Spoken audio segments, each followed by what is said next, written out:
الحمد للہ وکفا وسلام علی عبادہ الذین اصطفی اما بعد۔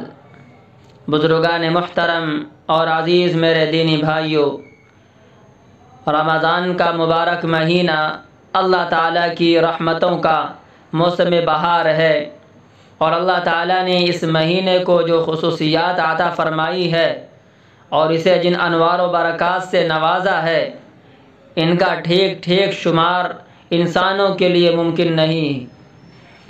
لیکن اگر رمضان کو کوئی اور فضیلت حاصل نہ ہوتی تو یہی فضیلت اس کی عظمت کے لیے کافی تھی، تو اللہ تعالیٰ نے اسے قرآن کریم نازل کرنے کے لیے منتخب فرمایا۔ چنانچہ اللہ تعالیٰ نے رمضان کی خصوصیات سب سے پہلے اسی خصوصیت کا ذکر فرمایا۔ ارشاد فرمایا، شہر رمضان الذی انزل فیہ القرآن، کہ رمضان وہ مہینہ ہے جس میں قرآن کریم نازل کیا گیا۔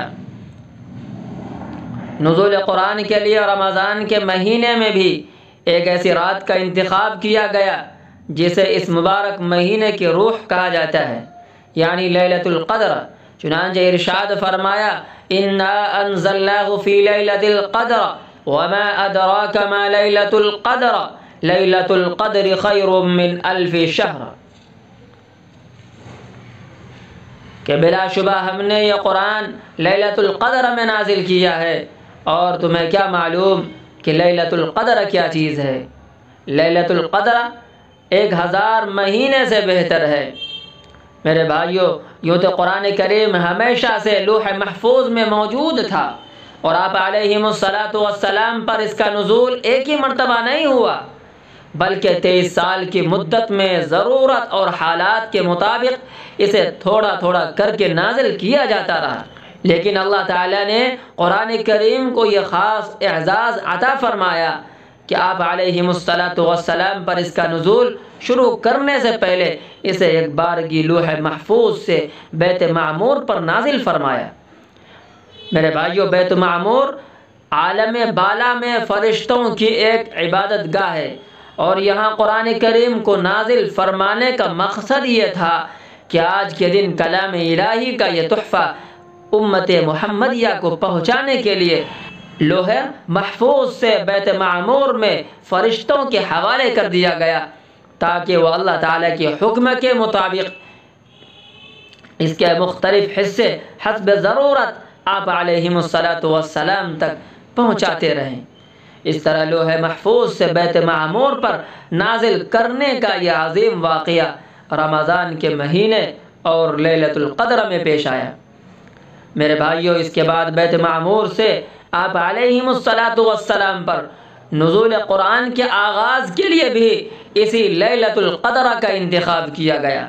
چنانچہ آپ علیہم الصلاۃ والسلام غار حرا میں تشریف فرما تھے، اور جس رات آپ علیہم الصلاۃ والسلام پر سب سے پہلے وحی نازل ہوئی تو وہ بھی لیلۃ القدر تھی۔ نبوت ملنے سے پہلے آپ علیہم الصلاۃ والسلام عبادت کے لیے غار حرا میں تشریف لے جایا کرتے تھے، اور اس مبارک غار کی تنہائیوں میں اپنے پروردگار کی عبادت کرتے تھے۔ ایک مرتبہ اسی غار میں حضرت جبرائیل علیہم الصلاۃ والسلام تشریف لائے، اور آپ علیہم الصلاۃ والسلام سے کہا، اقرأ، یعنی پڑھیے۔ آپ علیہم الصلاۃ والسلام چونکہ امی تھے، اس لیے آپ نے جواب میں فرمایا، ما انا بقاری، یعنی میں پڑھا ہوا نہیں ہوں۔ اس پر جبرائیل علیہم الصلاۃ والسلام نے آپ کے سینہ مبارک کو زور سے دبایا اور دوبارہ کہا، اقرأ، یعنی پڑھیے۔ آپ نے پھر وہی جواب دیا، میں پڑھا ہوا نہیں ہوں۔ جب 3 مرتبہ یہ ہو چکا تو جبرائیل علیہم الصلاۃ والسلام نے کہا، اقرأ بسم ربک الذی خلق خلق الانسان من علق اقرأ وربک الاکرم الذی علم بالقلم علم الانسان ما لم یعلم، پڑھیے اپنے اس پروردگار کے نام سے جس نے پیدا کیا، جس نے انسان کو منجمد خون سے پیدا کیا۔ پڑھیے، اور آپ کا پروردگار بڑا کریم ہے، جس نے قلم کے ذریعے علم سکھایا، جس نے انسان کو وہ باتیں سکھائی جو وہ نہیں جانتا تھا۔ میرے بھائیوں، یہ قرآن کی سب سے پہلی آیات تھی جو آپ علیہم الصلاۃ والسلام پر نازل ہوئی۔ اس کے بعد آپ پر نزول قرآن کا یہ مبارک سلسلہ 23 سال تک جاری رہا، جس رات آپ علیہم الصلاۃ والسلام پر نزول قرآن کا آغاز ہوا وہ رات لیلۃ القدر تھی۔ قرآن کریم ہی نے یہ بھی بتایا کہ اس عظیم الشان کام کے لیے شب قدر کا انتخاب اس لیے کیا گیا کہ یہ رات اپنی فضیلت اور انوار و برکات کے لحاظ سے 1000 مہینوں سے بھی بہتر ہے۔